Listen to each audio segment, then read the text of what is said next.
What if your body is sending you signals right now, little warning signs that could actually save your life, but you're just tuning them out? Today, we're going to dive into 13 early signs of heart failure that honestly most of us completely overlook. And look, it is so easy to do. We get busy, we tell ourselves it's nothing, we blame it on stress, or hey, just getting a little older. But some signals, well, they're just too important to ignore. And here's why this really matters. Right now, over 6 million Americans are living with heart failure. And the tough part is, a lot of them don't even recognize the signs until things have gotten pretty serious. Okay, let's get into it. And this right here, this is the core of the problem, isn't it? On one side, you have all the easy explanations. Oh, I'm just out of shape, or it's just stress. But on the other side is the serious reality. It could be your heart literally crying out for help. Our whole goal here is to help you tell the difference between the two. So our first set of signs are all about your breathing. See, when the heart isn't pumping as strong as it should, fluid can actually start to back up into the lungs. It's almost like they're sending out an SOS. First up, getting winded doing things that used to be a piece of cake. I'm talking about stuff like carrying in the groceries or even just walking up a single flight of stairs. This isn't about being tired after a tough workout. If everyday tasks are leaving you gasping, that's a huge flag. The medical term for this is exertional dyspnea. Now, this next sign is really sneaky because it happens so slowly people don't even realize it's a pattern. It's called orthopnea. It might start with you just needing one extra pillow to feel comfortable at night. Then maybe that becomes 2 pillows. And then, before you know it, you find you can only get a good night's sleep and a recliner. This isn't about comfort. It's your body's way of telling you that fluid is pooling in your lungs when you lie down flat. Okay, this next one can be absolutely terrifying. Imagine being shot awake from a deep sleep, completely panicked and gasping for air like you can't breathe. This usually happens a couple hours after you fall asleep, and it's because the fluid that was in your legs all day starts to move back up to your lungs. People often write it off as a bad dream, but it is a very serious warning sign. Here's one you might not have heard of, but it's incredibly specific. It's called bendopnea. If you get short of breath just from bending over to, say, tie your shoes, that is a really reliable sign that the pressure inside your heart is too high. A healthy person almost never experiences this.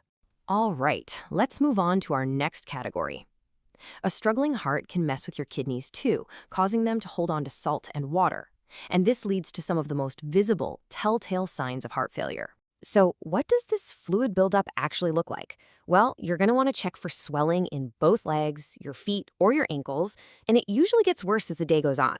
Doctors call it peripheral edema. And here's the key test. If you press your finger into the swollen area and it leaves a little pit, a little indentation, that is a classic sign. Now here's a sign that you can actually measure, and it's a big one. If you gain 2 to 3 pounds in a single 24-hour period, that's not fat, my friend. That's fluid. And that kind of rapid change is a major red flag. And if that weight gain hits 5 pounds or more within a single week, that's when medical guidelines say it's absolutely time to call your doctor. Your bathroom scale can be one of the earliest warning systems you have, sometimes before the swelling even becomes noticeable. This fluid retention also leads to a symptom that confuses a lot of people, having to get up to use the bathroom constantly at night. It's called nocturia. And here's the simple reason why it happens. During the day, gravity pulls all that extra fluid down into your legs. But when you lie down to sleep, that fluid goes back into your bloodstream. Your kidneys then have to work overtime to filter it all out, which is what's waking you up. You probably wouldn't connect your stomach with your heart, but it's all about circulation. When your heart is struggling, there's less blood flow going to your digestive system, and your liver can get congested. This can cause all sorts of issues, like feeling totally full after just a few bites, or feeling nauseous and bloated all the time.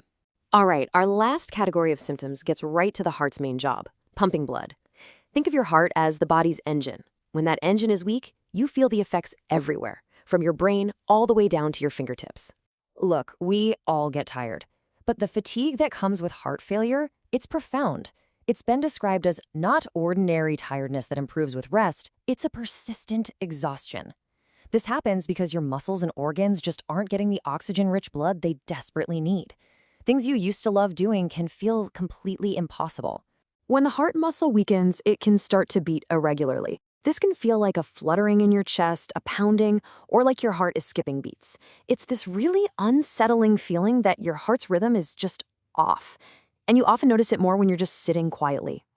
Feeling dizzy or like you're about to faint, especially when you stand up too quickly, is another really serious sign. A healthy heart automatically adjusts to changes in your position, but a failing heart just can't keep up, and that causes a temporary drop in blood flow to your brain. Your body is smart, and in this situation, it goes into a kind of survival mode. It starts to divert blood away from less critical areas, like your hands and feet, to protect your vital organs. That's why your hands and feet might feel cold all the time.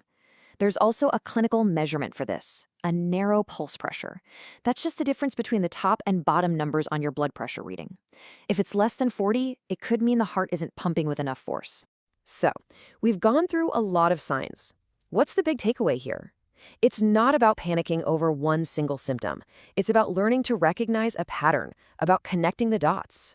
And that right there is the crucial point. These things creep up on you. The changes are so gradual that you just start adapting your life to them without even thinking about it. You stop using the stairs, you prop yourself up with another pillow, you just blame it on getting older. But here's the most important thing I want you to hear today. If you catch it early, heart failure is a manageable condition. Modern medicine has some incredible tools that can dramatically improve your quality of life. Recognizing these signs isn't about being scared, it's about being empowered. So, I'll just leave you with this one final thought. Your body is talking to you all the time. The real question is,